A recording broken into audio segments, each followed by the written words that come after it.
That's part of something that created hip hop. You know what I'm saying? And people don't really give us credit for what we do. Like we got a lot of producer, engineer, artists. Like how I am out there where I'm from. I ain't nothing special because there's plenty more of us out there. You know what I'm saying? Like that's how great it is. You smoking? I'm smoking this one. Okay. I'm smoking this one. Okay. A couple of times. I'm hit it a couple of times. You know, So I got my limit. Not trying to cut you off or nothing, bro, but let people know where you from and what's your upbringing. I'm from Jackson, Mississippi, man, and you know what I'm saying? Arlington, Texas at the same time. Shout out to the East Side shit. You know what I'm saying? I stayed all over the city in Jackson, but I originally lived from Washington District Projects right off that street, bro. You know what I'm saying? And that's where everything started at, but I stayed all over the city, bro. Okay. But I represent where my blood, my dad was raised in the same house I was raised in. You know what I'm saying? Yeah. You know what I'm saying? It was a blessing. When did you move to Arlington? I mean, or Texas for say. Texas. I can say back and forth for the last 16 years, bro. You know what I'm saying? So you've been having peoples out here. It's been peoples in Jackson, peoples in Texas type of thing going on. Yeah, bro. Some people don't even know where I'm from for real. Some people think I'm from Louisiana. Some people think I'm from Tennessee. Some people think I'm from Atlanta. I be like, nah, I'm from Jackson, Mississippi. Every time, you know what I'm saying? But even though I got Texas on my feet because I resided here for almost 20 years, bro. Yeah. You know what I'm saying? This is home too. You know, I was like 12 years old when I first moved out here. So, yeah. You know what I'm saying? It's deep with me. I caught my first charge out here and everything. We'll talk about it.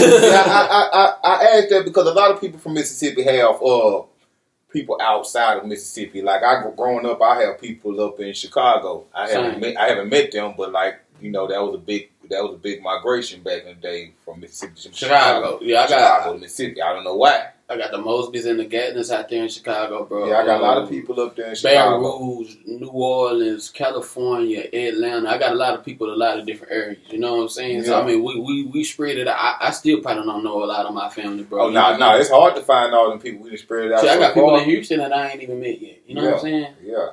So when did you start doing music? Like what age can you say you really started engaging in music and realize that you like music and want to be a part of music? Man, anybody from Jackson, Mississippi know the church New Horizon, man. You know what I'm saying? Yeah, we know New Horizon. Yeah. But Pastor Randall Crew, my daddy was a minister and deacon there, you know what I'm saying? And like, I've always been inclined to singing and stuff like that. Because my daddy used to sing in the group called Divine Determination with my uncles Raheem, rest in peace, and my uncle Eddie and my uncle Chris.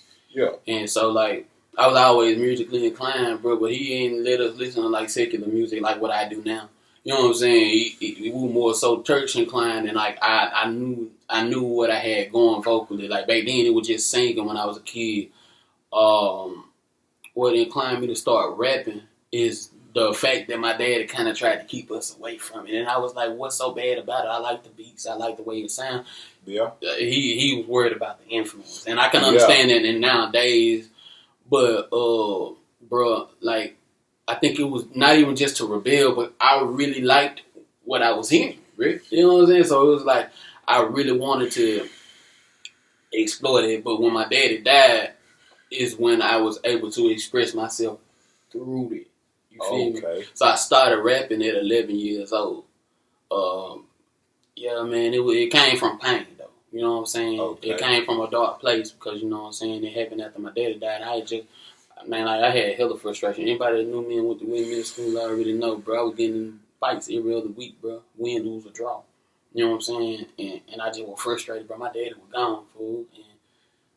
And like, it just, yeah. So I found myself doing music as an outlet. Yeah. As an outlet more so because, and it started from a Boosie song, I Miss You. That song, I Miss You, he dropped around the time my daddy died. And then on that second verse, he was like, heard the news about his father, now he mad. He at home all alone and he miss his dad. I was like, bro, he really just described what I was going through. And I was like, bro, I want to do that shit. Because I'd already been fucking with music. But like, you got to understand the perspective I was listening to it from. I was really at home all alone, missing my dad. I heard the news about him and I was mad. Like, that was a real moment for me. So it made me want to get out here and describe what I was going through from a different chapter of what he was going through. Yeah. Because everything that favorite rapper, by the way. You know what I'm saying? Everything that man was going through, I found myself going through. He lost his nigga, I lost my nigga Day 2 years after my daddy died.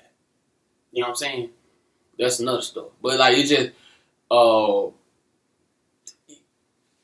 the way his shit incorporated with what I was going through, and like I found myself expressing myself through music. You know what I'm saying? Yeah. That makes sense. That makes sense, bro. So you say about 11 years old, you started just realizing that this is what I want to do. Yep. I want to make music. Yep. I've been doing this shit. I've been the same nigga since I was 11 years old. You know what I'm saying? Like I always wanted to do this shit. So when did you record your first album? I recorded my first song at 15 years old. It was called Hand in Hand.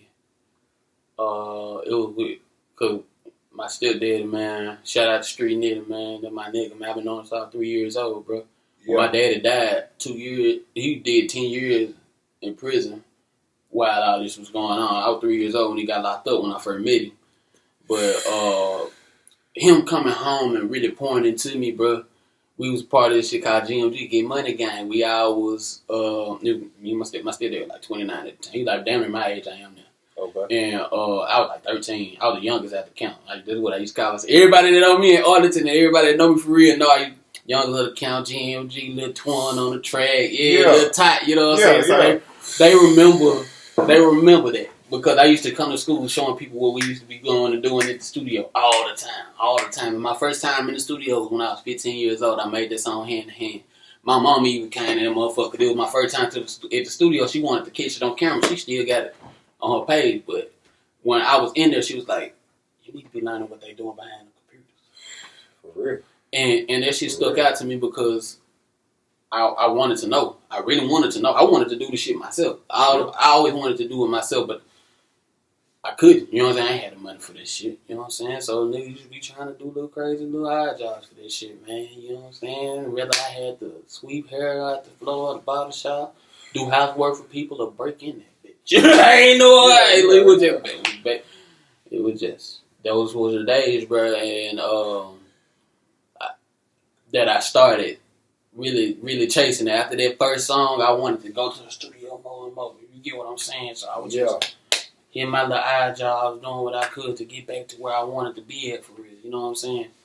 And yeah, man, that first song really did something for me, and that pour from my stepdad, bro, like that did something for me too. Cause you know what I'm saying, he came home 2 years after my pops passed, and he was about the only male figure I trusted. You know what I'm saying? And I ain't gonna lie, just the experience of having somebody that believed in you, like on some Birdman, Lil Wayne shit. That's my guy. That's my guy. I mean, that what kept me moving. Yeah, that what kept me moving. But it Shout also out to stepdaddy. Shout out to that man. Sometimes you gotta let somebody be cool with you. Sometimes you gotta open up, bro. Hey, sometimes stepdaddy be solid. Sometimes stepdaddy be realer than them real daddy. To be honest, I ain't gonna lie to you. Yeah, man, but I ain't gonna lie. I had 2 real ones, bro. You know what I'm saying? Yeah. And they poured into me, bro, and it made me exactly who I am now, bro. I know a little bit of this and a little bit of that, but I don't know if I'm getting off topic, but I mean, yeah, that pour from him kept me going. No, you good, bro. Yeah, that pour from him kept me going, bro. And by the time I was like 15, like around the same time I was like 15, around the same time I ended up going to jail. Cause like I said, I was doing live jobs.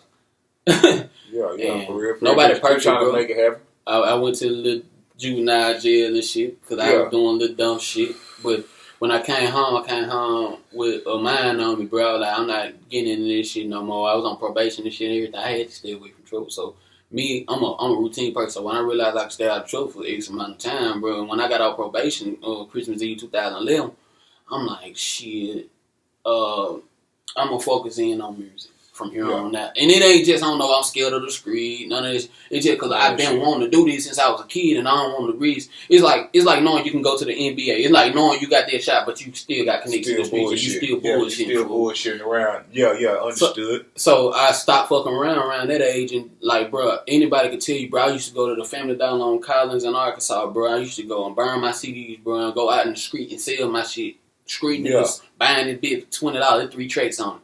Just saying that they fucked with me because of my hustle. 3 songs was on it? It was called Blackout, Kill the Beat, and looking good and on swag. And it was under the name Twan on the track, because that's what I used to call myself. Okay. You know what I'm saying? It always been Twan, but it always been different variations. Like Lil Twan, Twan on the track, Lil Twan music, Lil Homie Twan. Okay. Like it's always been different variations, but the same. It's just different brands. You know what I'm saying?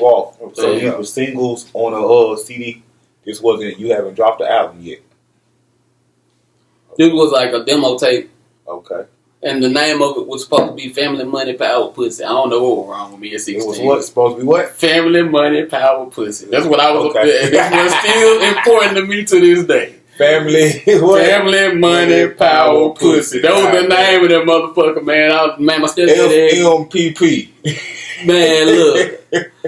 I'm serious, dude. Like, I'm dead serious, dude. Like, my stepdad went to jail and it made me so mad, bro. So much shit was going wrong at the time. I made a song called Blackout and everybody loved it. Man, bro, if I run that bitch to you, man, that motherfucker cold, bro. Yeah. That motherfucker cold. I was like 16 years old, spitting like a grown ass man, bro. Niggas loved it. So, like I said, like, I had a lot of people pouring into me, people inviting me. Shout out to Bowling Ball Gills, bro. Bowling Ball Gills. That was his name.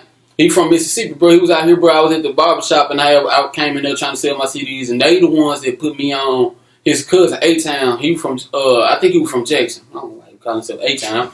But anyway, that nigga took me to, he had me up there at Red Daddy's performing and shit. So I can't say nothing bad about the man itself. I was confused why now A-Town, he from Jackson. For sure. But you know what I'm saying? Yeah, dude, like. J-Town, I don't know. Shit. Maybe had it was A-Town. Motherfucker fucked it up and then they just stuck with it. Nah, bro, because I just recently, no, I'm teasing crazy shit. Let me tell you how the universe work, bro. On God, I just ran into Bowling Ball again, but he called himself something different now. I can't remember what he called himself now. Why was his name Bowling Ball? His head was shaped like a bowling ball? You know why 8-Ball name was 8-Ball? Because it's round. So he Bowling Ball. Okay. But now he don't call himself Bowling Ball no more because he done lost weight. Nigga, he done lost that weight. Nigga. Yeah, man. Now he bowling pins. Look at that. No, he's a solid individual. What's crazy is I had just inboxed him like maybe like 2 weeks ago because I seen him on Facebook, bro. Because I ain't seen bro since I was 16. Yeah. But I hit him up and I'm like, bro, I'll never forget people that you know. Hell yeah. You never forget the motherfucker that love you, man, for real shit. Oh, not even just that. No, a person that invested in you because they believed in you. It ain't always love, bro. Sometimes it's just a person that see what can be. Yeah. You know what I'm saying? And like I told him, I was like, bro, don't think I'm crazy or nothing, bro. But when in 2012, bro, you and your cousin had me doing shows at Rack Daddy, bro. Y'all really believed in me, bro. And I told him what I'm doing now. Yeah. It's good to spread that energy and let a person know, hey, look, I remember you believed in me. I want him to take that. If I ever become a superstar, I want him to take that shit and run with it. Man, I had that little nigga at Rack Daddy's performing. When he was 16, I want him to be able to say this shit because not a lot of people going to be able to say what they've done to help this shit because everything really been on me. Yeah. You feel me? So anybody that done contributed to this work going to get their credit because majority of the time this should be on me. You know what I'm saying? So, yeah, bro, like, I just remember those times of people that really, them times and those kinds of people that really poured into me. And, bro, they were just different types of black men. You know what I'm saying? Different types of black. I mean, when I got called selling pills in school in my 8th grade, bro. You know what I mean? They had them black men. They had a black principal named Mr. Nix. I hope he see this shit. I had Coach Campbell, Mr. Campbell. That's my homeboy, Chris. What school was this? It's a Hutch out here on the, not out here, in Arlington on the east side. What it called? Hutchinson. That bitch tore down now, but yeah, that was our school back in the day. Okay. But it was Mr. Nix and Mr. Campbell. They both got on my ass. Mr. Nix, when he found out I was selling people, like, boy, what the fuck is wrong with you? I ain't never heard a principal talk to me like that, bro. And I ain't saying that like he was a bad man. No, he was mad as hell at me for doing some dumb shit. I could have crashed out. He looking at me as like a young him. Yeah. Like, what the fuck wrong with you, nigga? You know what I'm saying? And then Mr. Campbell, when I seen him, he like, you sell the pills and shit. You don't do that shit. He straight from Dallas. I ain't gonna lie. I was a little, you know what I'm saying? Mr. Campbell, you feel me? Yeah. He's always he's playing the little nigga. I'm like, yes, sir. Yes, sir. You hear me? Because he coming from like a perspective of like on some street shit. Like, oh, this nigga cutter, bro. I can't come in here like I come at everybody like, nigga, because if I ride, he gonna ride. He big as shit, you hear me? I was like 14, bro, so it's like it was a respect thing. In other words, it just, you know what I'm saying, playing this sport and listening to the OGs, bro, really made me what I am today, bro. You know what I'm saying? I tap every aspect of the game, bro. I ain't even gonna care. You know what I'm saying? But what I've always done is be myself with everything that I've done. So I'm high as hell, bro. So the Homage album, when did you begin writing that? Homage album. Right time we met, bro. You don't remember? That was 2020. 2020. You started writing it then? Yeah, bro. I was doing pretty well for myself, and I felt like, all right. So what happened was with the Homage album, I didn't even expect to start an album. But one day I had an epiphany because I wasn't even recording myself. I had an epiphany that if I could mix and master beats, because the same things that I use to mix and master beats, like EQs and compressions and delays and all that shit, it's the same things that I be using to mix and master my vocals. So I was like, hey man, if I can mix and master a beat, I can mix and master vocals. Yeah. So I started recording myself in the beginning of 2020 because I had got laid off from the job that, you know what I'm saying, I met the missus. You remember that? Like my sister, bro. You feel me? Yeah, for sure. So it's like that when I I'm like, damn, that beat. You know, it's a video to it. This nigga shot a video to that beat. Oh, this is that video. Yeah. Oh, this nigga going in. Okay. Yeah, bro. I'm gonna get to marketing that bitch soon on some business shit. Yeah. You know what I'm saying? But I mean, hey, shout out to Be Smooth. Shout out to My Way TV for that record. Be Smooth, she did the video. And My Way TV, he did the edits that you see with boom, the car pop up like 3D and shit. Yeah, that shit was tight, bro. That shit was fly. I ain't did one of these new generation type videos when they got all them edits like that. That shit hard, fool. So like, shout out to y'all for that. Bringing my vision to life. That was dope. I ain't gonna lie, I was drunk as hell on this one. You seen that great group? Shout out to them. But yeah, man, the All Me album, and the Homage album, both of them connect to each other if you really look at my storyline and what really happened with what's going on with Lil Torn. Basically, a lot of people really know. They once I say this, they'll realize who I am. But I was the creator of the Bruh Challenge, the Bruh song, the Bruh. See, you took it fast. We was going to get there. I was trying to give you your flowers right quick for them two albums because I listened to them two albums. I listened to your singles too, but I listened to them two albums and I fuck with both of them, bro. I appreciate. I didn't want to give you a flower because I know you produced, you made the beats, you wrote the lyrics, you got them recorded yourself, and you sit there and mix and mastered all them yourself. Yes, sir. And that shit sound professional. That shit sound right. That shit smacking you. And y'all need to go listen to that shit. Yeah, go check that shit out, man. I didn't want to give your flower, bro, for being out here and making your way with this music shit. Cause it's coming. You feel me? It's coming. Bigger and better things are coming. Yes, sir. You know what I'm saying? Them albums is new and they smacking. But since you brought up the Bruh situation, yes, you are the creator of the hit song Bruh. You feel me? Lil Twan. And I listened to that song. You know, that song always smacked. And I listened to the remix that you had the other two guys on. Man, I don't even want to talk about it. I listened to the remix you had the other two guys. But I listened, but the song smacked. And when you, what age you was when you made that song, bro? Oh, I had just turned 18. Where was you living? Huh? Where was you living? Back home, Jackson, Mississippi, Jackson. Yeah, I was going to Murrah High School, bro. Everybody remember me, man. Remember me from Murrah High School when that song came. When the beat went viral. Let's tell the story. All right, so, long story short, it was the day before my Auntie Lulu, recipe Auntie Lulu. Her funeral was the day after I created this Vine loop. I kept seeing all the Bruh video. Shout out to LT Terror because he was the one that made the sound bite. You say Vine, what year was this? This is 2014. It was 2014. Okay, a lot of millennials probably don't remember Vine. You feel me? They hear about it all the time. What is the Gen X? Yeah, Gen X. Gen X probably don't know too much about Vine. Vine was popping. That was right after them Bebo days. right after Bebo MySpace days. There was like into the Twitters and the Facebooks and right when the Twitter and Facebook, because I think I created my Facebook in 09. I created my Facebook, I think 2010, 2011, but the one I got currently 2012. I made multiple Facebooks, bro, when I was a little nigga. Yeah, I've been holding on to this one for a while. I changed my name a bunch of times, but yeah. Well, back to the story. My bad, bro. Nah, you good. What happened was I was sitting. Shout out to LT Terror, because LT Terror voice. This my buddy. This my boy. This my brother. This my homie, man. You hear me? For sure. That's his voice that says, "Bruh." That's his voice. You know what I'm saying? And you gotta say it with your bruh.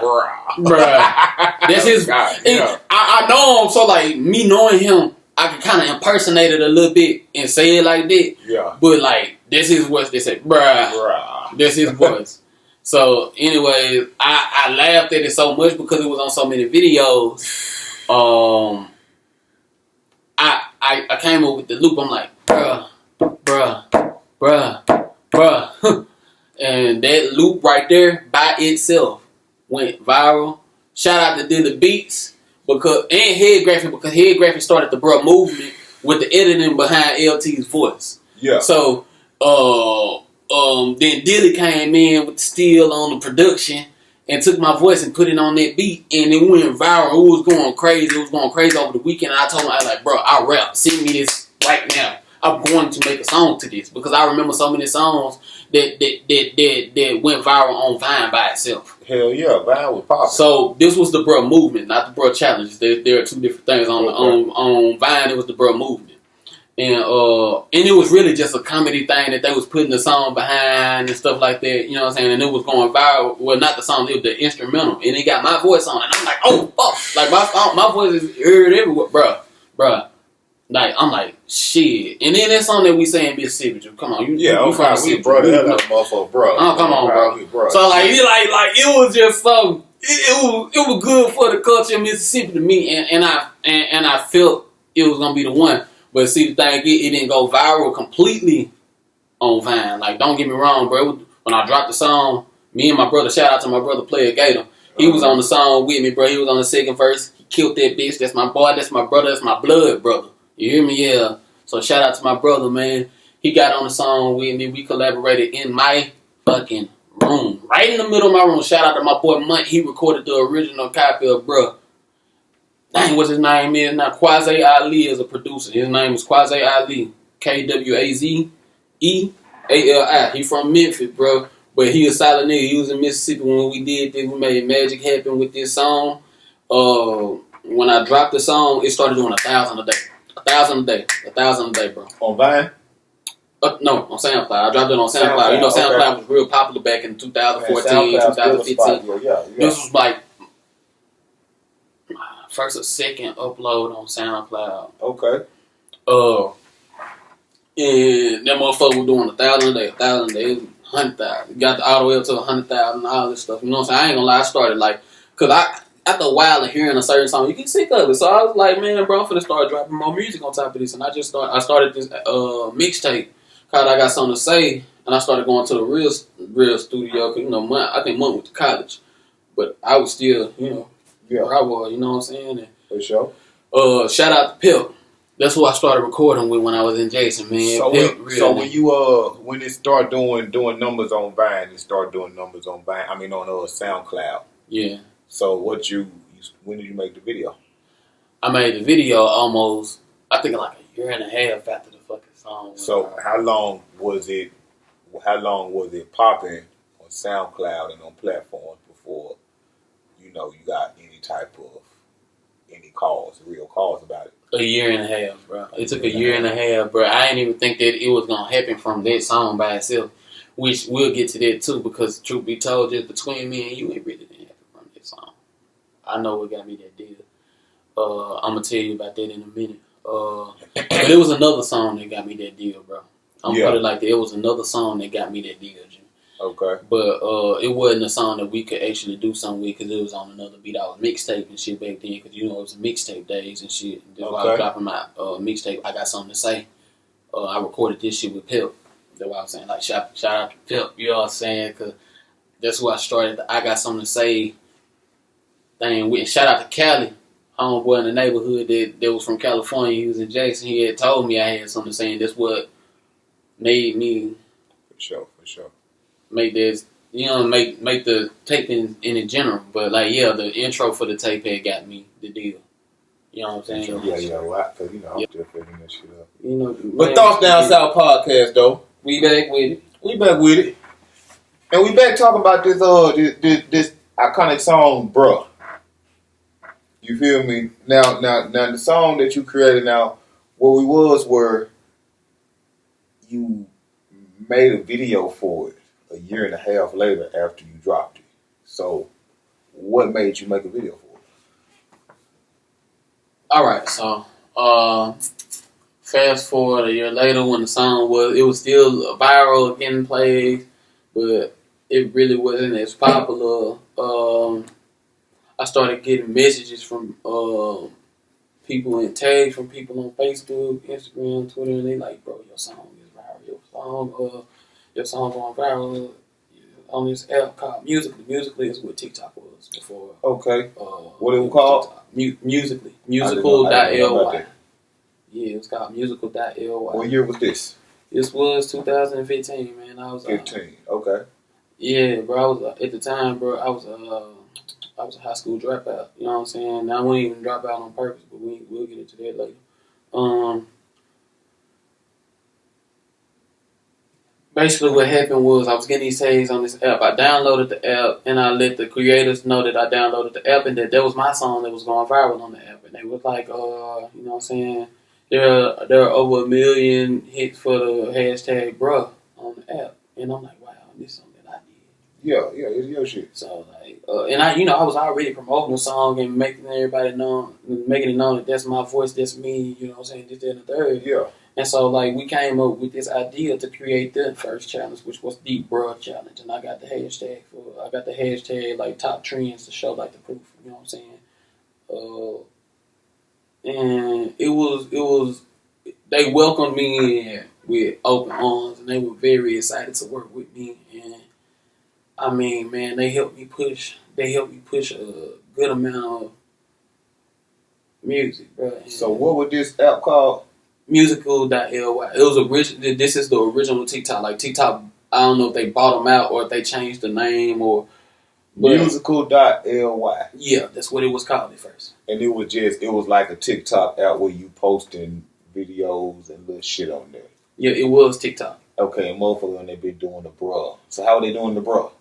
Like basically, they'll probably be looking all crazy and stuff at first. Do it now. Stop playing like you know what I'm saying. Like, they won't be doing no dance necessarily. Do it for the camera, bro. I can't do it for the camera because it would require a lot. Basically, what it would be like, people will be looking fucked up or something like that. First, they'd be like, bruh. On the first half of the chorus. Hold on, what that nigga did? Bruh. Yeah, some shit like that. Bruh. But okay, but I'm just saying like the challenge was people would be looking crazy as shit at first, bruh. And then they come in looking good at the second half of the chorus. You know what I'm saying? Like, you know what I'm saying? That was the challenge, to be looking crazy and showing people how you look. Like it'll be a girl with no makeup on or something, and then she'll pop out with the makeup on the second part of the. Okay, yeah. That's where that trend comes from, where people do that now. You see that. That's where that trend comes from, bro. It came from that challenge that I created. And it really wasn't the concept to the challenge. I just wanted people to push the song for me. Okay. And my hashtag, at the time I was calling myself Lil Homie Twan. Lil Homie Twan, I remember that hashtag.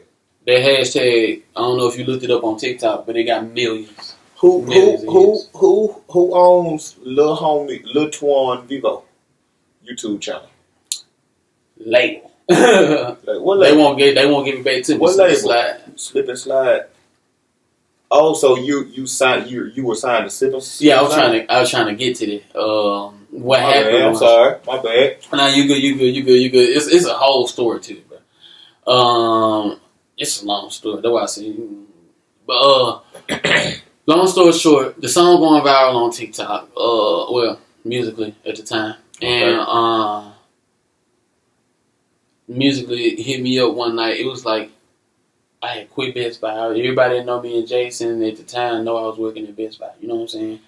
Okay. And which Best Buy? The Best Buy off of it was over there by County Line, bro. I really Best Buy on County Line. I showed like that. Like that's the only Best Buy. That bitch shut down now though, bro. That bitch shut down now. That bitch was supposedly be shut down. Them motherfuckers. Look, in the city shut down. That shit was shut down. That shit was shut down when I was there. That was almost 10 years ago.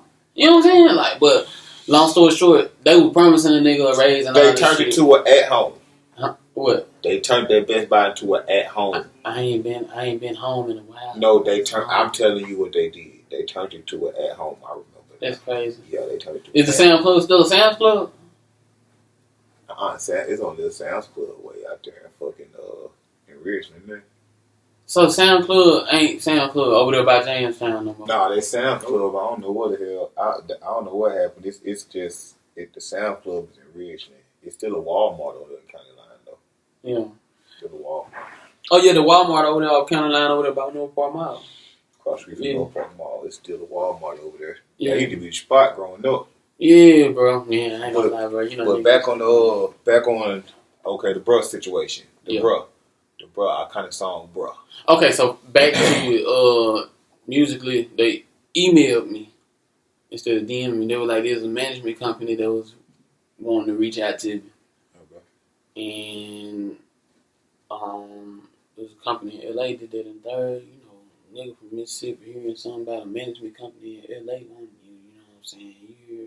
You hear LA, you think Hollywood, you think you good. You hear me? So I'm like, fuck.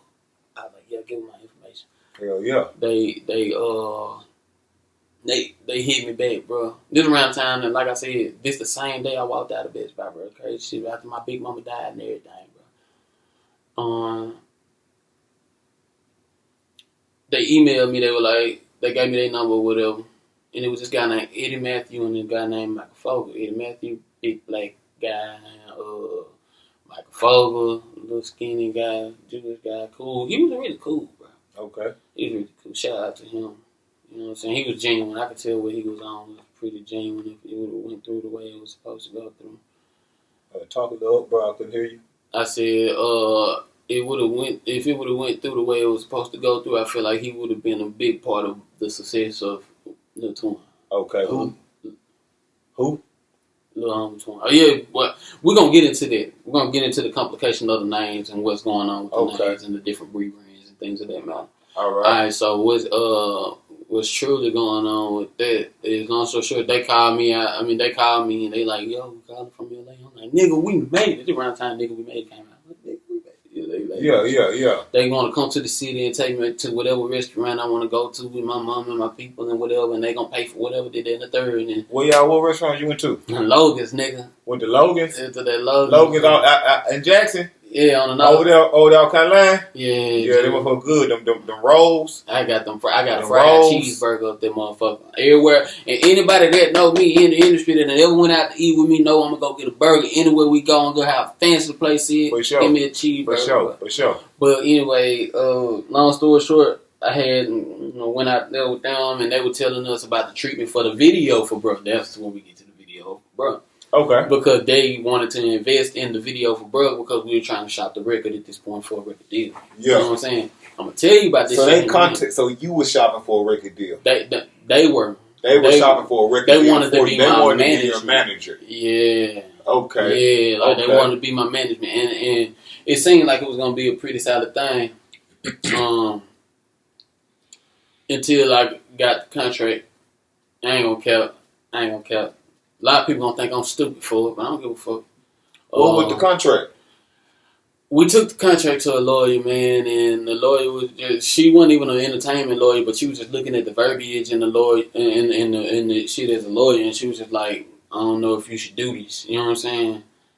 But at the same time, what was the contract? What were the numbers on it? I can't even remember. Just to be completely honest with you, bro. I was so young, fool. Like, okay. And this wasn't a contract for record deal or nothing. It just was a management contract. Just they wanted to manage that song, or they wanted to manage you. You know what I'm saying? I was young, bro. I'm just looking at the opportunities. So, like, even though she said that, I'm looking at the fact that they already setting up the videographers. They didn't call Lil Al. Shout out to Lil Al, man. Look, not they didn't call him. But I call Lil Al personally. I'm like, bro, like, I want to get the Mohead in the video, and I want you to be in the video. That, you know what I'm saying, for the culture. You know what I'm saying. I can't call nobody else. Because, matter of fact, I met Lil Al. This is why I called Lil Al. I met Lil Al and his uncle Madrid, rest in peace Madrid. Uncle Madrid too. Yeah. And this was right around the time that Bro was going viral, and I was working at Best Buy. So I already knew Lil Al before, you know what I'm saying, it took out, when I was just like, bro, I want you to be there. You know what I'm saying? Yeah, for sure. And like, I pretty much had pretty much all the A1 Day 1 from the 06, you know what I'm talking about, 2006, you know what I'm talking about, and some people that I knew, like Polo Baby, you know, light skin big guy that was in the video. Yeah. That's my dog to this day. Shout out Polo Baby. He done had songs on. This is just a sidebar. He done had songs on. What's the name of the show? P Valley. Yeah, that was my shit, man. Come on, man. But they were based in Mississippi, but they wasn't in Mississippi. Hell nah. The way they had up talking on that motherfucker made me mad as hell. Motherfuckers sound like tumbleweed. We don't sound like that. The fuck? They sound like tumbleweed. We sound like cornbread. What the fuck? They talking about, so why you get your own one? Man, who the fuck sound like that? Who the fuck sound like that? Sound like that? You want that shit? I'm playing, bro.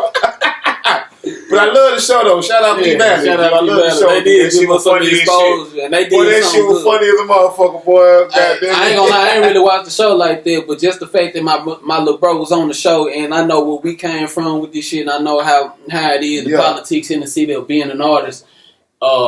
He really did his big one there, and this was after the bro shit. You know what I'm saying? It's like, you know what I'm saying. But anyway, long story short, we got together, we did the video.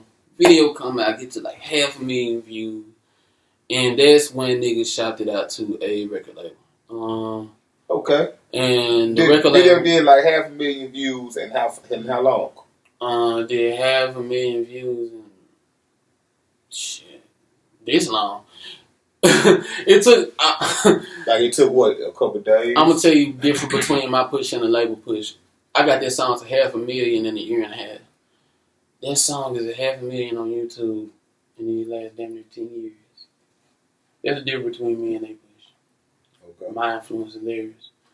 So I don't want people to think that the label just came in and really truly helped me like that. Because. So what label?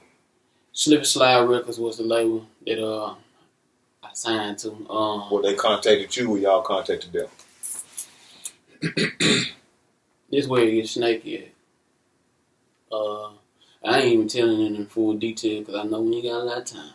But, no, give it up. Nah, we ain't got too much time. I just wanna... long story short, after we did the video for bruh, it was like October, bruh. It was like a solid month after the video done dropped in. At this point, they calling me like, Twan, we gotta get you out of Jackson. The artists be getting killed in your city. The big artists that be trying to make it out, they woo. Yeah. We gotta get you out of Jackson. We trying to move you and relocate you to Atlanta. You know, I'm still staying with my mom, bro. I'm like 19. I'm a high school dropout, fresh out of high school. You know what I'm saying? Yeah. Basically, my mama wasn't going with me, going right there by myself. You know what I'm saying? And I ain't gonna care being out there with a bunch of people that I don't know. Any motherfucking way by myself. Right. Go where? They wanted to relocate me to Atlanta, bro. They wanted to move you to Atlanta? Yeah, but I told them that'd have been a big opportunity for you. Yeah. What year was this? It was 2015. 2015? Yeah. That'd have been a huge opportunity to move to Atlanta. But at the same time, what was your living and board to be? How would they be eating? You know what? How would you be eating? Yeah. Where would you be living at? That's what I didn't trust. You know what I'm saying? Because that's what they were trying to relocate me. But I was like, Texas is a better market. I think we should just all move to Texas. And I know people in Texas. My relationships in Texas is amazing because of the people. Like, shout out Texas, man. Shout out Texas, bro. Shit, we in Texas right now, baby. Man. Fuck you mean? I'm basically from right now, baby. Fuck you mean? I'm basically from this motherfucker too, bro. Shout out Texas, man. I moved to Texas 2020. I think, 2020. right when COVID hit. I moved to Texas, man. Best move I ever made in my life, man. I know what you mean, bro. When we moved back down here in 2015, I felt good. But when we first moved down here, within like the first 2 weeks, I ended up going to California before I even signed the deal with Super Slide. What you go to California for? Went to California to record new music, meet some like record label execs, and actually sign a deal for Super Slide there. But it was some discrepancies I wanna I could go into detail about. Fuck it, I'll go into detail about it. Okay, go in detail about it. What happened? When I first came down here,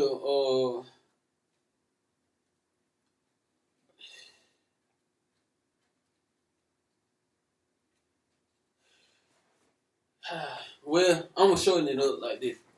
When I went to California, and it wasn't nobody that came with me. I'm gonna put it like that. When I went to California, man, I got laced. I was tripping out, bro. And I know my old manager recorded a video of me when I was running down the street full speed away from a full-fledged soldier. Shout out to War, because War was really trying to help me, bro. And War didn't know what the fuck was going on. Me and War was cool before this even came. War was my engineer, roadie. Like, he just was everywhere with me, bro. And he was security guard, because this nigga, he fought him. That's my dog, man. That's my dog. Like, shout out War, man. Shout out War. That's my big brother. Right, War, man. And long story short, I tweaked out real bad after that. You know what I'm saying? Like, and it was like a month or two after them passed. Like, I go into detail on what exactly really happened, like in detail on how I was tripping and shit. Yeah. One of these days, but not right now, bro. I feel like I'll take a little too much time. But basically, I came back home tripping. I was out there tripping. Somebody laced you? I don't know who did it. It was a blunt? We was out smoking joints, man. We was outside the studio, man. And I had met a few cool people. You know what I'm saying? I don't know who it was, though. See, they be on them drugs, man. But producers and shit be on drugs and fucking, they probably wasn't even trying to lace you, but they was getting high and was already high and not even thinking that they were passing you the shit that they were getting high off of. Well, you never know, bro.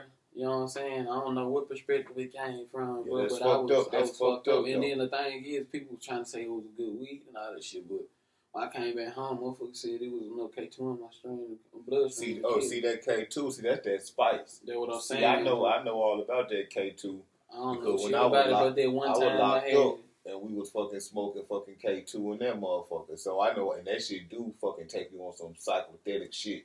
Have you real fucked up here. You can't hit that shit number 2 times, and you be high as a motherfucker. So you sitting there smoking a blunt of that shit. I can see how that shit take you out the game for a minute.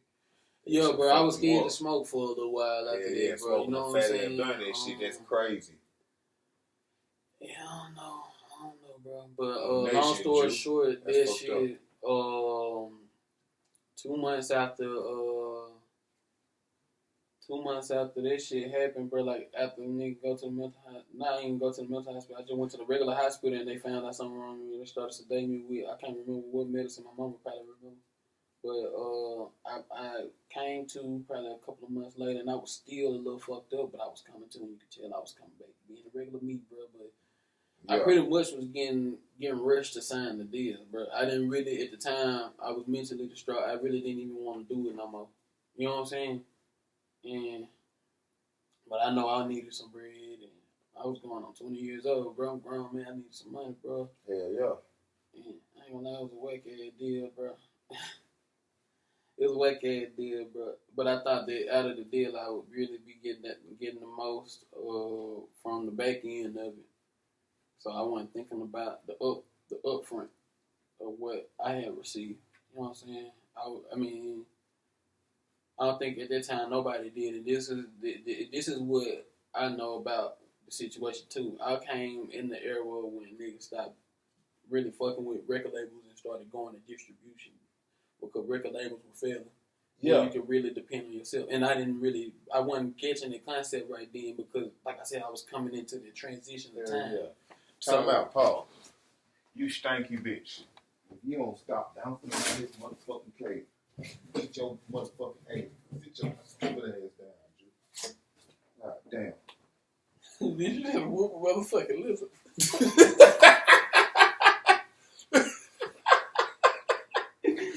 That bitch back there ain't did shit in weeks. She been sitting in one spot. As soon as I got some shit going, she back there fucking can't fucking back there fucking rearranging her motherfucking tank and shit. Bitch, you don't sit your stupid ass down, start making noise.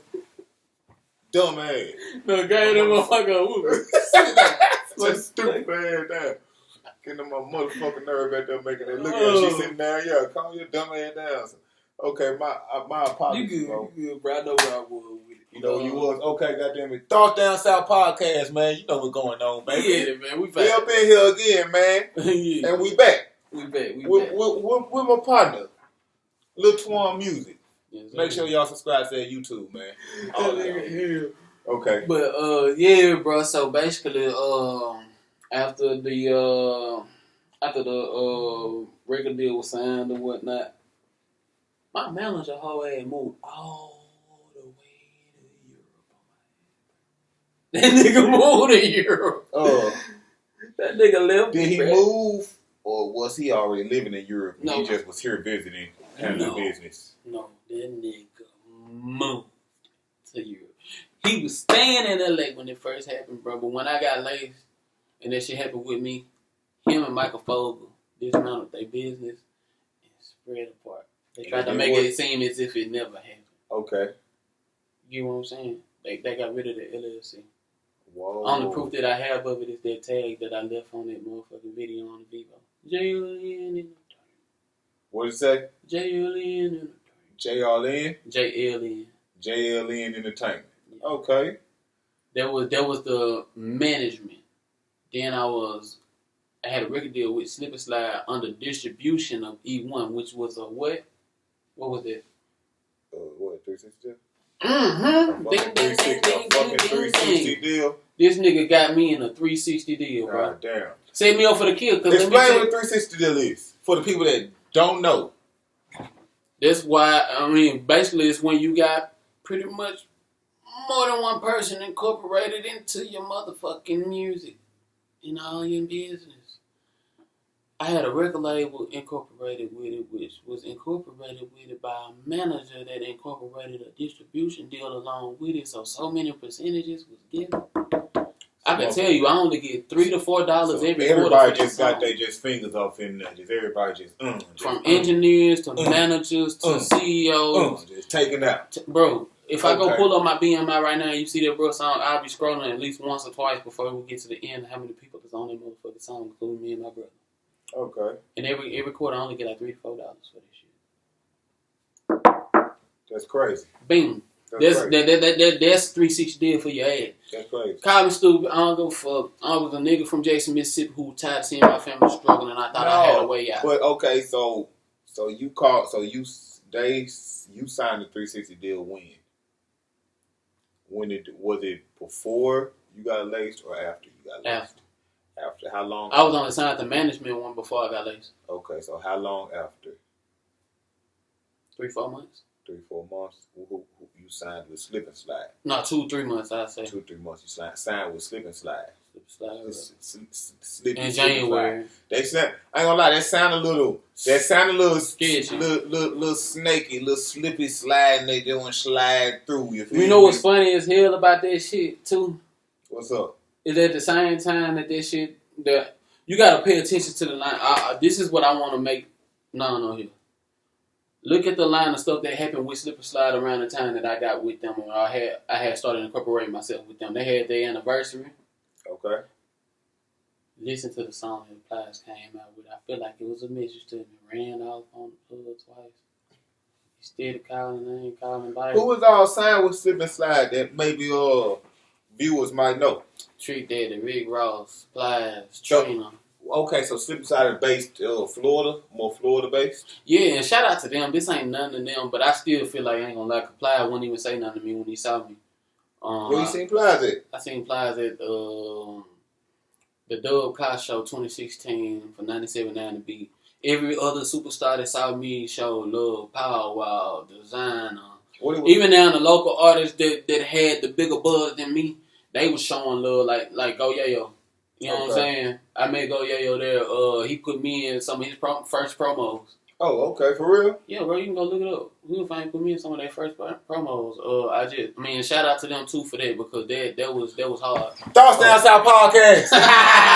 We back. We back. But yeah, so you signed the Slip and Slide, right? They got you in a 360 deal. You signed. What date did you sign the Slip and Slide? It was in January, sometime 2016. 2016, January 2016. How much did you get a signing bonus? Yeah, I signed a bonus. How much? How much? You don't mind me asking how much?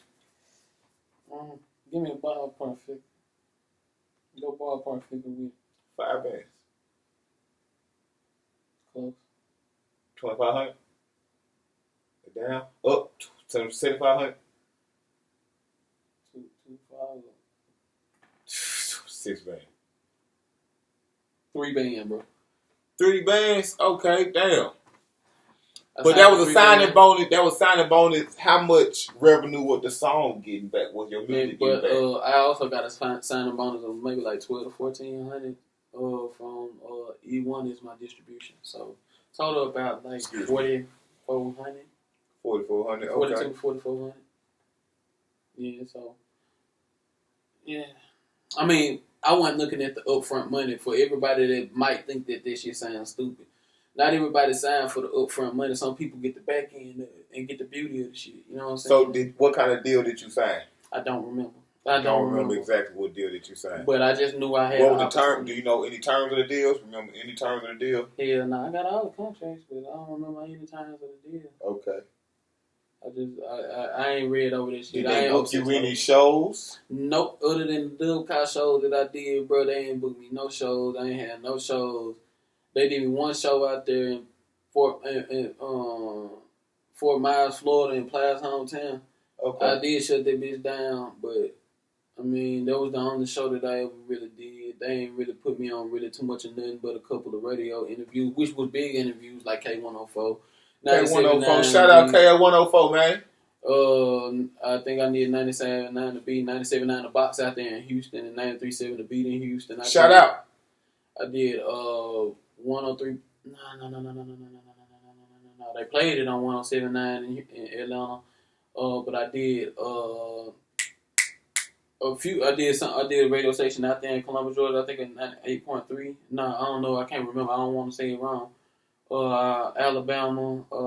I ain't even do nothing in California. That's how I know they weren't really taking me serious because California market is one of the biggest markets for the South because they love Southern music in California. Because Southern is the best music, man. But we'll talk about that at a later date. We'll talk about that later. But yeah, man, it just was. It wasn't the best. I mean, don't get me wrong. I made the best made it the most that I could with it. You know what I'm saying? But it wasn't the best opportunity. Come 2017, I called the label. Not the label. I called the CEO. I ain't gonna lie. He went to voicemail, but I left him a strong ass voicemail, cussing him out for like the second or third time, and I ain't gonna cap. I told him I wanted out of my motherfucking deal. All right. Thoughts Down South Podcast, man. You already know it, Jew. Yeah. But yeah, man. So you was on the labels, and I really left him a strong voicemail. A strong voicemail? What you mean by strong voicemail, bro? That nigga the fuck out, man. I ain't gonna lie to you. This was like my second time doing this shit too. Because the first time was when he did that bullshit video in Miami, bro. I ain't gonna cap. That video was so bullshit. Video in Miami?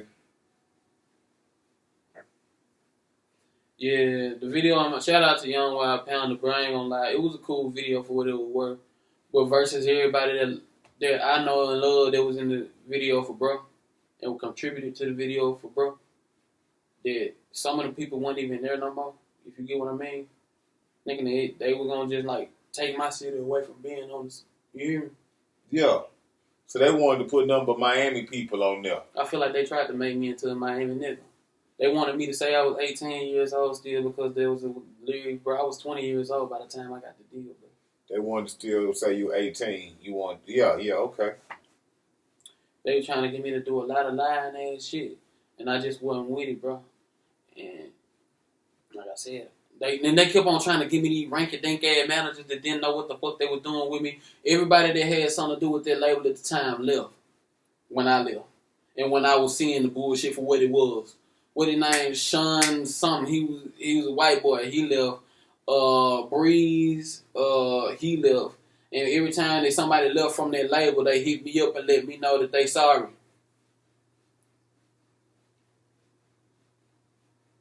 They used me, bro. Yeah. They used me to get Plies back popping. They used me to put them folks on Love and Hip Hop. They used me for their anniversary they had on BET. To put who on Love and Hip Hop? Trina and Treat Daddy. Trina and Treat. Notice around the time that I got that deal that Trina and Treat Daddy was on Love and Hip Hop. Fly was all on them big ass fake ass teeth. You know what I'm saying, bro? Like, you notice around that time, them niggas started back. And all of them is signed to Slip and Slide. Yeah. So Slip and Slide, you saying Slip and Slide was Slip and Sliding down slow. And your hit song, Bruh, is what brought them back up. Okay.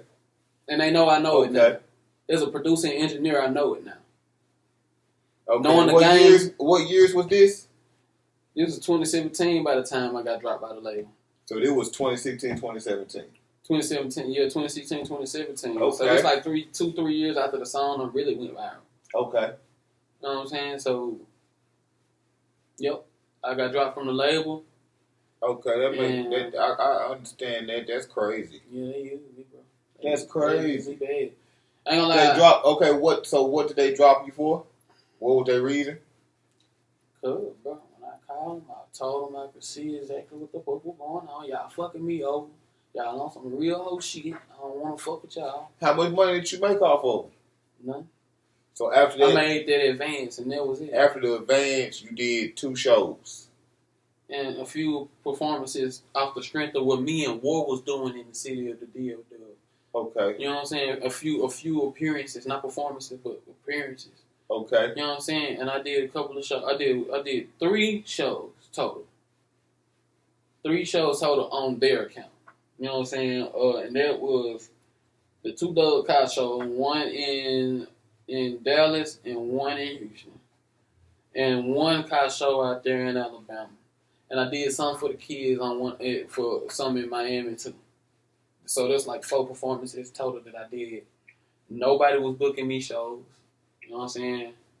Nobody was trying for Lil Twin, bro. They was pushing. Like, the reason why my manager went to Europe was because he got a European artist named Sebastian Michael that signed to Slip and Slide. So this was a slippery slope from the beginning. I didn't know. Okay. Yeah, they was slip and slide. They slippery. They real slippery. Yeah, bro, and you gotta imagine as a 19, 20-year-old kid, you know what I'm saying, and seeing your dreams just fire in front of your face like that, man. Yeah. So they just dropped you from the label and just let you go, and they owned the song, bro. Yeah. They owned the rights to the song. I own a percentage of the right. Yep, they majority. How much a percentage of the rights to the song do you own? I told you how much I give for royalties. So shit, I don't know, man. I ain't gonna cap. I don't even look at this shit. I don't look at none of them numbers no more. None of this shit. Lil Twan is dead. Lil Twan music all together now. You know what I'm saying? Lil Twan music all together. You know what I'm saying? Lil Twan music. Yeah. So I had to let go of a lot of shit. I still go look at my streams for motivation. You know what I'm saying? I got like 200,000 streams right now. It still go up all the time. I watch all the time. Okay, the iconic song, bro. But on Spotify, I got over 1 million, probably plus. I got fans out there that remember me, but they don't remember me. I look different now. You know what I'm saying? I'm older. Yeah, man. Down at 30 now, bro. I was only like 18 when I did this shit, bro. So what do you got for the youth? What do you got for the youth and for the younger guys that making popping songs and shit like that? How do they not fuck up? Or how do they, goddamn it, not make a mistake that you feel like you made? Do it yourself. What you mean by do it yourself? What do you mean in that aspect? Everything. What you mean by do it yourself everything? Explain for me. Do everything yourself. Anything that you feel like you can do yourself, from making beats to recording yourself, booking shows for yourself. So you trying to say don't buy nothing from nobody, don't Don't fucking use nobody's platform. Don't accept no type of sponsorship from It gotta be genuine. Trust everything genuine. That's genuine. Not why you popping, but why you not. Because I was popping before they even came to me. I could have just kept doing it independent and doing my thing, and I didn't realize that because I wanted somebody big. But pause. I wanted a major label. No, that's you ready to say. In my label. Like my label, but invest in my song, my name, and things that matter. You know what I'm saying? I wanted a major label to come in and invest in what I had going on. Yeah. Which would be told, I had already made the investment and was receiving my return on the investment, but it just wasn't as much as I really wanted at the time. If I would have kept going independent at the time, it would have rose up. You know what I'm saying? But I ain't let it stop me though. You know what I'm saying? By the time 2016 hit and I realized what was going on, I had already started making my own beats and stuff because they had took. Like, they stopped paying for beats or sending me beats. They wouldn't pay out my engineer War. And I ain't gonna lie, professionally, War didn't want to record me no more, but he always still went everywhere with me, though. You know what I'm saying? Okay. He told me, he was just like, I can't keep Shout out to War again, Shout out to him, man. Because I ain't gonna lie, bro, that's a God-fearing man right there, bro. Bro don't even cuss. Bro don't even cuss. Bro don't even cuss. Yeah. Bro don't even cuss, bro. He's that type of guy. He's real energetic. That's lit, man. That's lit, you know man. Shout out to brother guy. don't even curse, man, because that's hard. Hey, I ain't gonna lie, I heard him hit that jump a couple of times, but you gotta really be on some. It gotta be some crazy shit. For sure. But he don't cook because you know what I mean. He probably say the letter before he say the word. You feel me? With the F. You know what I'm saying? You feel me, bro? But then my dog, though. Church people be a little different, man. Nah, he was built different at one point. Yeah. He already told me, and I admit people didn't know. Yeah, he was built different at one point, but he got for me. Shout out to him. But yeah, he wouldn't record me because of what they were doing. They weren't compensating him. I wasn't getting shit. I wasn't getting shit either. So it was like nobody getting paid. Nobody was getting paid. That's bro, crazy. It got to the point where Azim Rashid, at the time, he was doing something under Columbia Records. I think he was the president of Columbia Records at the time. But he was in town in Dallas because Wiz Khalifa was on the road as Wiz Khalifa's road manager. Okay. And he came and sat down and talked to me. You know what I'm saying? And he was like, listening to my music. He wanted to hear my music, like what I had been working on. And he was like, I ain't gonna lie to you. I already called Ted and told him, y'all fucked up this little kid's record. Y'all fucked his deal up. Y'all fucked everything up. That what he say? He told him that they fucked me up. They fucked it up? They fucked that kid record up. That what he said? Yeah. That's crazy. And he telling me how talented I was. Just like the day after I got laced, Big Juice, he was telling me how talented I was. He was just like, damn. He's like, y'all one of the best rappers he had ever heard. Big Juice is Nicki Minaj engineer. Okay. He's Nicki Minaj engineer. You know who he record.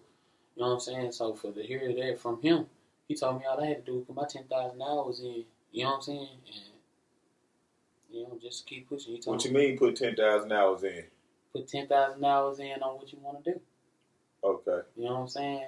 You know, they say if you do put 10,000 hours in on whatever you really want to do or just focus on, you're going to become good at it. If you put 10,000 hours into whatever you want to do, you're going to become good at it. Yeah, 10,000 hours. Okay. I'm not going to argue with you about it. Shit, we at hour 1 right now. Ha! Let's get it. They say that. That's what they say, bro. So like, and that's the first person that I ever heard that shit from. That's the first person that I had ever heard that statement from. Yeah. As far as complete your 10,000 hours.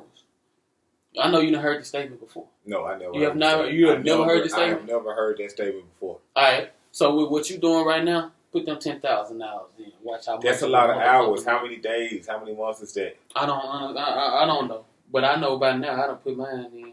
You ain't put no more than 10,000 hours 10, in. 10,000 divided by 24. That's 416 days. That's a little bit. Okay.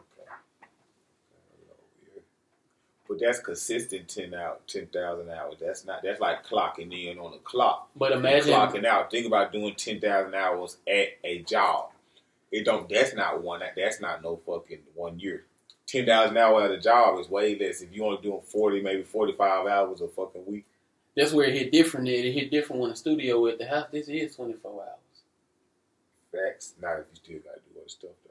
Yeah, but if I'm spending the majority of the day, half the day, if I'm spending 12 hours a day on that shit, I'm gonna hit that shit in 2 years. I've been doing that shit even if I did 3 years. If I did that weed, got that sleepy weed. That shit look. Yeah. I'm a little sleepy, but I'm alright though. Excuse me. Nigga high as hell. Thoughts Down South podcast, baby. But yeah, bro, like, but do you see what I'm saying though about the 10,000 hours? Yeah, no matter I understand. No matter what, you're gonna hit it. Like, you gotta understand how I've been producing. I've been producing since 2016. It's 2024. That's 8 years. So that means I done hit my 10,000 plus. Yeah, thanks. Even if I sit down for 3 hours a day. Excuse me, sleepy weed. I apologize. Let's do that. Let's do 10,000. Man, bro, you come from where we from, bro. I ain't gonna lie. When that nigga came out with the belt, up in that motherfucker doing that shit, bro. Oh, bro, I was 11 when that nigga came out with that shit, man. That man got a chain took. Like Jackson. And that why he started ripping Atlanta and then Compton and shit. That man got a chain took in Jackson. I think it was at the what that is we be having at the JSU Stadium. Battle of the Bands. Oh, the Battle of the Band. Oh, the Battle of the Band. You know Boosie used to be at every one of them bitches. Soulja Boy got a chain took and got his ass whooped at the Battle of the Band. Ever since them, I think I came back to Mississippi. I was young. You know what I'm saying? I was a kid. I was fucking, you feel me? You know, when Soulja Boy kicked off, I was like in the fucking 3rd, 4th grade. You hear me? No, I was in like a 6th. Nigga, how old you? 28. No, nigga, you had to be in the 6th grade. I remember 4th grade. Now, I did get held back 2nd grade. Okay. But I remember 4th grade at the fucking field day. We was all doing the U on stage and shit because it rained outside on field day. So we had to do field day inside. Yeah. I remember that. Excuse me. But, because I ain't go to school long, so I remember school. You feel me? I remember the little shit that I did go to school because I ain't go to school long. I ain't got no long experience in school. Yeah. But yeah. Okay. Thoughts Down South podcast. We live, baby. We live. You already know what's going on with you. But on Nation though. So goddamn it. So alright, so the deal with you got rock from the label, shit going downhill, whatever. So when did shit start looking back up? Because you know what I'm saying? I've been seeing reference from Rainwater. Shout out Rainwater. That you got a beat on one of Mo3's new album. Yeah, so you remember that story I told you about people not wanting to send beats because they weren't getting paid and engineers not wanting to do it like they weren't being compensated by the label, right? Okay. So I started doing everything myself, man. I started making beats, I started recording myself, I was just doing everything I could to get to the top. Even started content creating with like making the beats like live for them so they can see what I bring, you know what I'm saying, or what I can do, you know what I'm saying? Okay. What happened was I went through a mental psychosis again 5 years later after the first one. You know what I'm saying? And during that time, I met Fat Boy Fresh. Fat Boy Fresh. Shout out to Fat Boy Fresh. Shout out Fat Boy Fresh. SMG, baby. My nigga on Nation. Salute, man. This is Mo3's partner. You know what I'm saying? Okay. And he just thought I was real talented. You know what I'm saying? He saw everything I was posting during the time, which I ain't gonna lie, I don't remember everything that I was posting, but he saw my music, he saw what I was doing, he just saw that I was talented. During the time, he bought a few beats from me. And I ain't gonna lie, that money he was me over when I came home from the mental hospital until I got a job. But he was a solid individual, bro. He really looked and saw what I knew could happen. Cause I ain't gonna lie, I always wanted to work around Mo3 and shit like that, and I expressed it to him. You know what I'm saying? For sure. And by that time, Mo3 was gone. You know what I'm saying? This was probably like a year or two into his death. You know what I'm saying? So like it really affected me too because I had when I was starting out. You know what I'm saying? When I was starting out, I went to K104, did my freestyle in an interview with Bebe. Shout out to our little Bebe. Okay. Shout out, Bebe. Hey, Bebe. That's who that Bebe?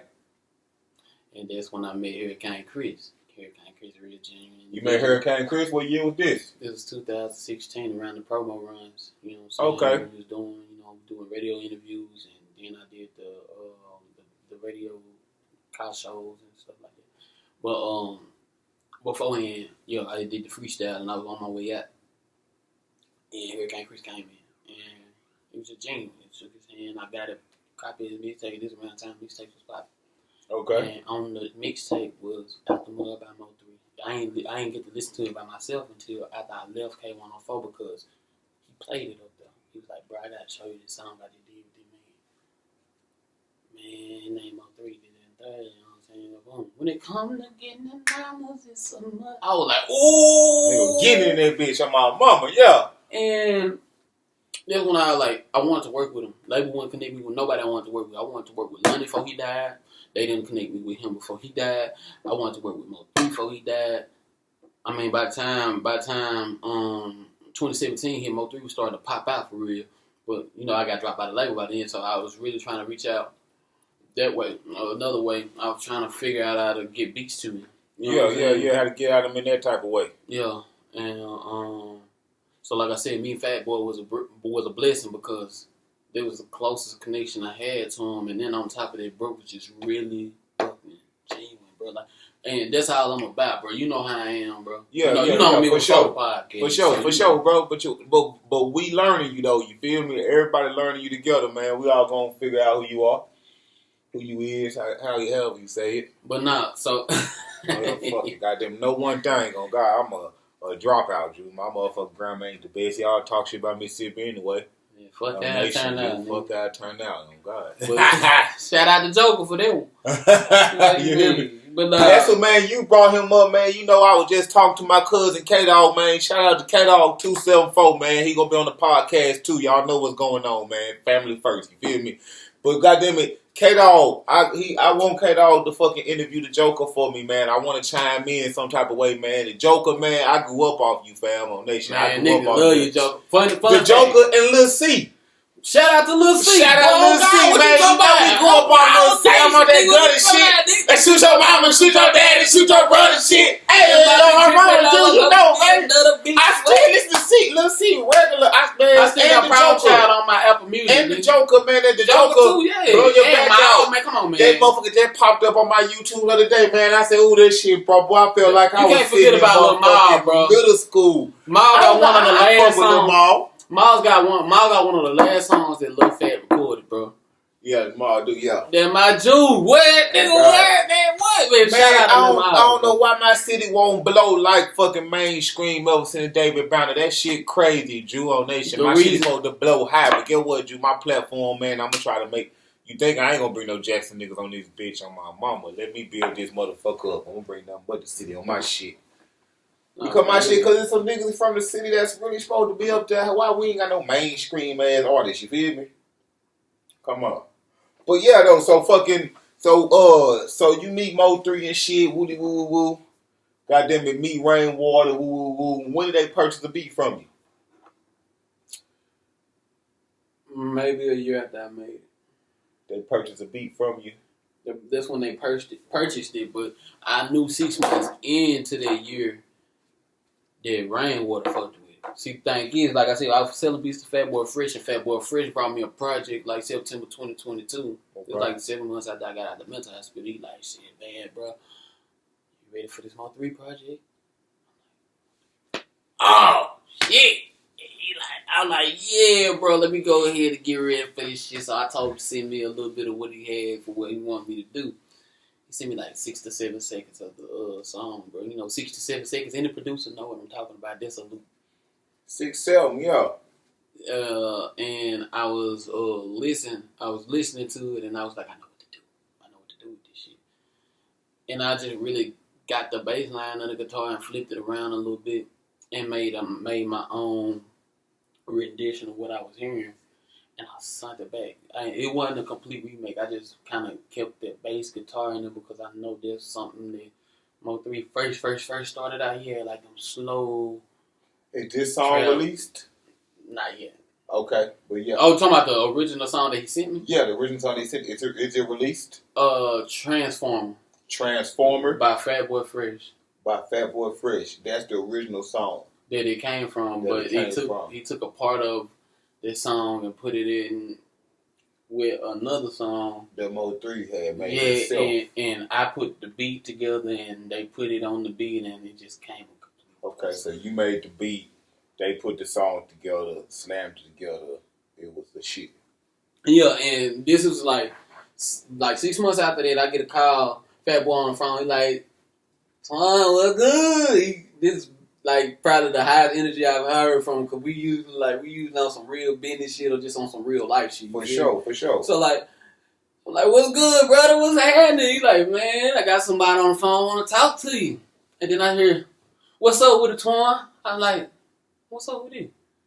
Rainwater, nigga. I say, oh shit, what up, Rainwater, nigga? Bro, I ain't gonna lie. One thing I'm gonna tell you about Rainwater, nigga, he's straight up. He's straight up. So like, when he said it like that, I'm that same energy we be getting off the interviews and shit. That energy that Rainwater. Man, hell yeah, bro. I ain't gonna lie to you. That nigga goofy as a motherfucker. I fuck with it, Jew. I fuck with it. Man, that shit made me laugh like. Shout out Rainwater, man. Hey, bro, I'm coming for you, man. I'm gonna get you on my platform, man. No, for real though. Hey, look, he called me. He like Rainwater, nigga. I'm like, what's up, nigga? He like, man, I fuck with what you doing, bro. You can make more. You can make more beats like that. I'm like, yeah, man. And so seeing shit since then, we've been locked in. But like, I just didn't know the certainty of the situation because as a producer now, I'm looking for paperwork. You know what I'm saying? But it was like a year. Not a year. It was like 6 months before the paperwork came. And I'm just sitting there waiting, and this nigga started posting, and I'm just like, oh, I got just making me turned up. Then yeah, he kept posting it. I kept so posting what song? It's called New AR. It going, man, it's crazy. It got Biz, Plug, Mexico. Is it any shout out leaked? Is it any leaked sounds of it? No, New AR by Mo3? Well, actually, it's on my Instagram. Only 6 seconds of it. I can't give y'all no more than 6 seconds of what y'all seeing, man. Rest in peace, Mo3, man. We're doing this in honor of him, man. We're gonna keep that in the lockbox, keep that in the vaults, and keep that with I'm waiting for the new album to drop. When the new album gonna drop? That's a question you're gonna have to ask Rainwater, bro. You know what I'm saying? When the new album gonna drop? God damn, what we waiting on? Everybody asking me, I'm like, man, you gotta add Rainwater, bro. What we waiting on? He's manager. He curating the entire album, putting it together, ear by ear, piece by piece. You know what I'm saying? So all business ended up straight with Rainwater and the beats and stuff. Everybody turned out pretty good, and now we just waiting for it to drop. Yes, sir. Hell yeah, that's what I like to hear, man. Yes, we just waiting for it to drop, man. That shit gonna be exclusive, man. Shout out the whole HSM, man. Fuck how it turned out, man. Look, man, they really pouring into the production that I'm putting down. And we working beyond Mo3's projects. I just want y'all to know it's gonna be some work between the Twan Music, CCE, and the HSM coming really soon. We just now putting pieces together, man. After the discovery, the rediscovery. You know what I'm saying? Of your boy, man. And I mean, man, we got more stuff to come. You see what we doing now? Yeah, man, bro. And I'm really happy you came and sat in with me, man. Let me interview, be your first interview, and you be my first episode. Thoughts Down South podcast. Y'all know what's going on. I'm finna pull a web and gutter TV. You gonna be big.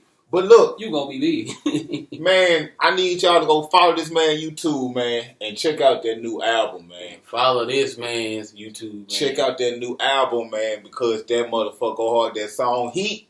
That's that heat, man. But yeah, man, hey, thank you for coming out, bro. Yes, sir.